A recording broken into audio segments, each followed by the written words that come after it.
আসসালামু আলাইকুম, সবাই কেমন আছো? আজকে আমাদের উপস্থিতি বিউপির FASS অর্থাৎ faculty of arts and social science যে ফ্যাকাল্টিটা আছে, এখানে পরীক্ষা দেওয়ার জন্য আমাদের ইংলিশ কোশ্চেন প্যাটার্নটা কেমন হয় এবং বছরে বছরে এই কোশ্চেন প্যাটার্নটা কেমন চেঞ্জ হয়েছে এইটাই দেখার জন্য।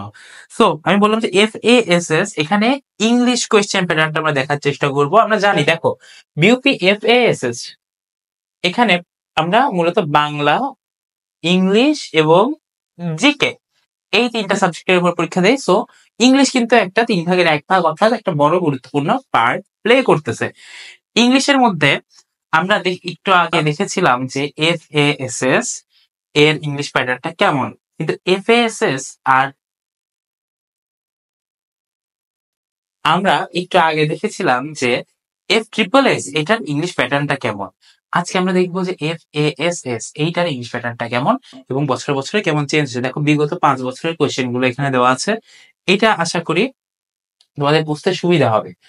আচ্ছা, আমরা যেটা খেয়াল করার চেষ্টা করব, প্রথমত কোন টপিকগুলো আমাদের পড়তে হবে, কোন টপিকগুলো ঠিক এক্সামের আগ মুহূর্তে না পড়লেও খুব বেশি প্যারা নাই। এবং আমি আরেকটা জিনিস তোমাদের দাগিয়ে দেবো, সেটা হলো কোন টপিকগুলো বাদ দেওয়া যাবেই না। ঠিক আছে, কোন টপিকগুলো অবশ্যই পড়তে হবে সব সময়। তোমরা মূলত FASS এবং FSSS যারা পরীক্ষা দিবে, তারা মূলত কম বেশি সবাই বি ইউনিট অ্যাসপিরেন্ট, তাই না? অথবা সেকেন্ড টাইম যারা পরীক্ষা দিচ্ছ। সো আমরা কোয়েশ্চেন অ্যানালিসিসটা একটু খেয়াল করার চেষ্টা করব। দেখো, EFT বই অর্থাৎ ইংলিশ ফর টুডে যে টেক্সট বইটা আছে, এখান থেকে দেখো, আগে বিগত এই যে 19, 20, 20, 21 সেশনে কখনো প্রশ্ন আসে নাই, কিন্তু এই যে 21, 22 সেশন এবং 22, 23 সেশনে কিন্তু প্রশ্ন আসছে। তো একটা বড় চান্স থেকে যায় যে কি একটা বড় চান্স থেকে যায় এবারও এই টপিক থেকে প্রশ্ন থাকার। ঠিক আছে, তারপরে দেখো লিটারেচার এন্ড আর্ট অর্থাৎ ইংরেজি সাহিত্য, ইংরেজি যে আর্ট রিলেটেড যে কোয়েশ্চেন গুলো আছে, অর্থাৎ যে আমাদের সময় একবার আসছিল যে অ্যানিমেল ফার্ম বইটা কার লেখা, বা এই টাইপ ফেমাস বুক দিয়ে বললো যে এইটার লেখককে, এই টাইপ কোয়েশ্চেন গুলো দেখো আগে কিন্তু প্রতিনিয়ত আসছে। 21, 22 সালে 8টা আসছে ইভেন, বাট 23, 24 সেশনে কিন্তু এটা আসে নাই। ওকে, কম্প্রিহেনশন দেখো 20, 21 সেশনে আমরা সিন প্যাসেজ অথবা আনসিন প্যাসেজ দিয়ে কম্প্রিহেনশন আসা দেখেছি। FSSS যে ইউনিটটা আছে, ওইখানে কিন্তু 21, 22 সেশনে 5টা আসছিল, 5টা কম্প্রিহেনশন থেকে কোয়েশ্চেন আসছিল এবং সবগুলো EFT বই থেকে আসছিল। ঠিক আছে, কম্প্রিহেনশন কিন্তু EFT বই থেকেও হতে পারে। দেখো, সবচেয়ে ইম্পর্টেন্ট যে ব্যাপারটা এবার আসবে সেটা হলো পার্টস অফ স্পিচ। যেখানেই পরীক্ষা দাও না কেন, মানে অ্যাডমিশন টেস্ট যেখানেই হোক, পার্টস অফ স্পিচ সব সময় 5 স্টার। ঠিক আছে, পার্টস অফ স্পিচ এর মধ্যে পার্টিকুলারলি কি নাউন, ভার্ব, এই দুইটা টপিক খুবই ইম্পর্টেন্ট, কোয়েশ্চেন আসবেই আসবে। আর ভার্ব কেন আসবে? কারণ ভার্বকে আমি আগে একটা ক্লাসে বলছিলাম, তোমাদের প্রতিটা ক্লাসে প্রায় বলি, ভার্বকে ঘিরে ইংলিশ গ্রামার কি রিভলভ করে। So parts of speech last বছর দেখা যাচ্ছে 7টা কোয়েশ্চেন আসছে। সো 7টা কোয়েশ্চেন থেকে কিন্তু এইবার যে 6-7টা আসবে না তার কোনো গ্যারান্টি নাই। অর্থাৎ এবারও কিন্তু 6-7টা কোয়েশ্চেন চলে আসতে পারে পার্টস অফ স্পিচ থেকে। এরপর দেখো সেন্টেন্স এন্ড ক্লজ, লাস্ট বিগত 3 বছরে দেখা যাচ্ছে আসছে। এরপরে দেখেন নাম্বার জেন্ডার। ঠিক আছে, নাম্বার জেন্ডার থেকে বিগত লাস্ট যে বছর সেটাতে আসে নাই, বাট আমাদের সময় আসছিল। সো কোয়েশ্চেন যখন তখন চলে আসতে পারে। এবং নাম্বার জেন্ডার এটা এমন একটা টপিক আসলে এটা তোমাকে আসলে পড়তেই হয় কম বেশি, ছোটবেলা থেকে আমরা সবাই পড়ে আসতেছি, তাই না? এরপরে দেখো নাম্বার জেন্ডার পরে voice change, determiner, right form of verb, subject verb agreement. এর মধ্যে দেখো কয়েকটা টপিক আছে একদম ম্যান্ডেটরি। ঠিক আছে, এর মধ্যে একটা হইলো যে রাইট ফর্ম অফ ভার্ব, এটা সব সময় ইম্পর্টেন্ট প্রতিটা অ্যাডমিশন টেস্টে। ভয়েস চেঞ্জ, যে ভার্ব রিলেটেড যে টপিক গুলো আছে, যে right form of verb, transformation of sentence, voice change, তারপরে ডিগ্রি পরিবর্তনের সাথে সাথে ভার্বটা কিভাবে পরিবর্তন হয় বা অ্যাডজেক্টিভ কিভাবে পরিবর্তন হয়, এই টপিকগুলো কিন্তু ইটারনাল ইম্পর্টেন্ট। মানে এটা তুমি কখনো কোয়েশ্চেন অ্যানালিসিস করে বলতে পারবো না যে এই টপিকটা পড়বো না, বাট ওই টপিকটা সবসময় ইম্পর্টেন্ট থেকে যাবে। এবার দেখেন সাবজেক্ট ভার্ব এগ্রিমেন্ট, এই টপিকটাও কিন্তু হাইলি ইম্পর্টেন্ট একটা টপিক। ঠিক আছে, এটা কিন্তু রাইট ফর্ম ভার্বের সাথে সম্পৃক্ত একটা টপিক। সো আগের বছর আসে নাই, তাতে কি হয়েছে, তোমার কিন্তু subject verb agreement right form verb হিসেবে তোমাকে কোশ্চেন দিয়ে দিতেই পারে। সো এটা নিয়ে কোনো ডাউট হবে না। ঠিক আছে, তারপরে দেখো এইচএসসি তে আমরা প্রতি বছর কি করি, আর্টিকেল থেকে কোশ্চেন থাকে। এইচএসসি তে আমরা এইচএসসি আর্টিকেল পড়ি না, সেই আর্টিকেল কিন্তু 2টা কোশ্চেন আসছে বিগত 23-24 সেশনে বিউপির FASS ইউনিটে, ঠিক আছে। সেন্টেন্স কারেকশন দেখো কনস্ট্যান্ট বিগত 3 বছর। ট্রান্সফরমেশন থেকে অ্যাকচুয়ালি এমসিকিউ প্রশ্ন হয়, তো ট্রান্সফরমেশন থেকে ডিরেক্ট এমসিকিউ টাইপ দেওয়া সম্ভব হয় না, বাট ওইটাই আসতে পারে ডিগ্রি হিসেবে, তারপরে ভয়েস চেঞ্জ হিসেবে আসতে পারে। ন্যারেশন থেকেও ঠিক একইভাবে, ন্যারেশন তো আমরা ইউজুয়ালি রিটার্ন করে থাকি এইচএসসি তে, ন্যারেশন থেকে ওইভাবে ডিরেক্ট প্রশ্ন হয় না। তবে দেখো বিগত কয়েক বছরে না আসলেও কন্ডিশনাল সেন্টেন্স থেকে কিন্তু 2টা কোশ্চেন আসছে। কন্ডিশনাল সেন্টেন্স ব্যাপারটা সম্পর্কে কি আমাদের ধারণা আছে?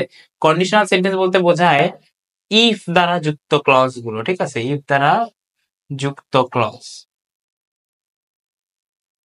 ইফ দ্বারা যুক্ত ক্লজ যদি হয়, প্রতিটা ক্লজে ভার্বের রূপ কিন্তু পরিবর্তন হয়, এক এক জায়গায় এক এক রকম হয়।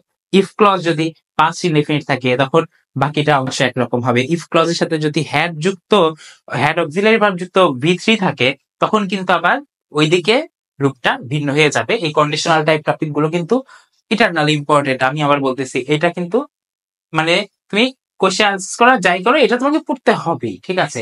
বিগত কোনোদিন না আসলেও পড়তে পারে, আর সেখানে তো লাস্ট বছর আসছে 2টা ট্যাগ কোশ্চেন আমরা দেখতে পাচ্ছি যে লাস্ট 3 বছরে সেরকম ইম্পর্টেন্ট নাই। তারপরে দেখো ট্যাগ কোশ্চেন আমরা দেখলাম, সিনোনিম অ্যান্টোনিম এইখানে আসতেছে বিউপির যে মানে এক্সেপশনাল যে একটা ব্যাপার আছে সেটা এখানে এখন আসবে।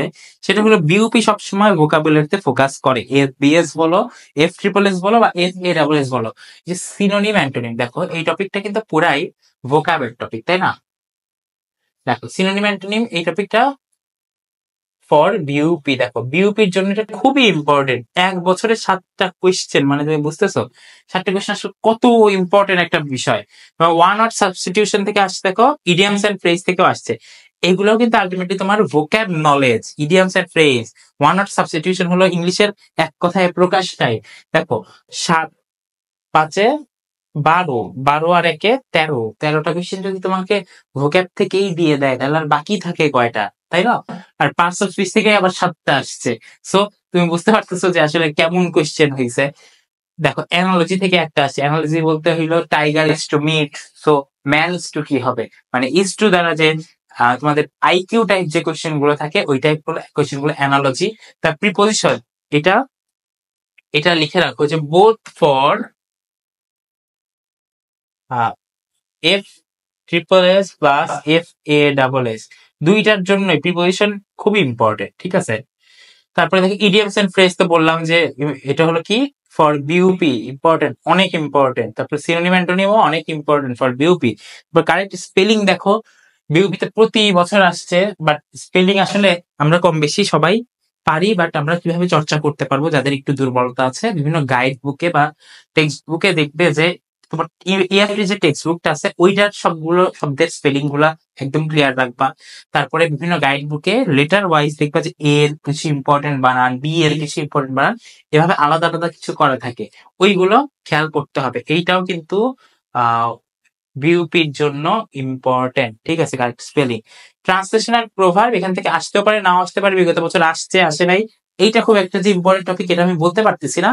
বাট এখানে মেইন কথা আমি তোমাকে একটু ওভারভিউ যদি করে দেই, বিউপির জন্য তোমাকে পড়তে হবে EFT বইটা, অবশ্যই পড়তে হবে। EFT থেকে কোশ্চেন আসে।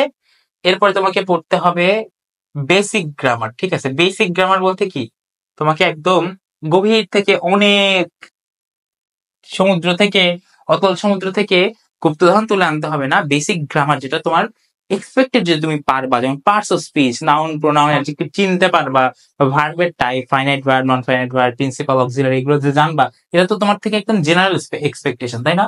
এবং ভোক্যাব, তুমি যদি এই 3টা ব্যাপার ভালো মতো ধরতে পারবে, এক্সামের আগের দিন যদি এই 3টা ব্যাপারও পড়ে যাও, দেখবে তোমার ইংলিশে লিস্ট 80% প্রশ্ন কমন আসবে ইনশাল্লাহ। এটা আমি একদম মনের বিশ্বাস থেকে বলতে পারি।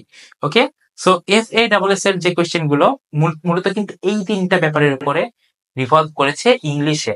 সো যে কোনো রকম দেখবা যে কোয়েশ্চেন প্যাটার্ন যদি তোমরা সলভ করো, তোমরা ধরতে পারবা যে বিগত 4 বা 5 বছরে এই কোয়েশ্চেনটা আসলে কতটা চেঞ্জ হয়েছে, বা এই কোয়েশ্চেনটা এখনকার জন্য, এখনকার পার্সপেক্টিভ আমাদের কিভাবে পড়াশোনা করতে হবে।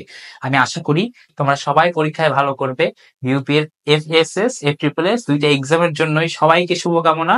সবাই ভালো থাকবে, দেখা হবে বিজয়।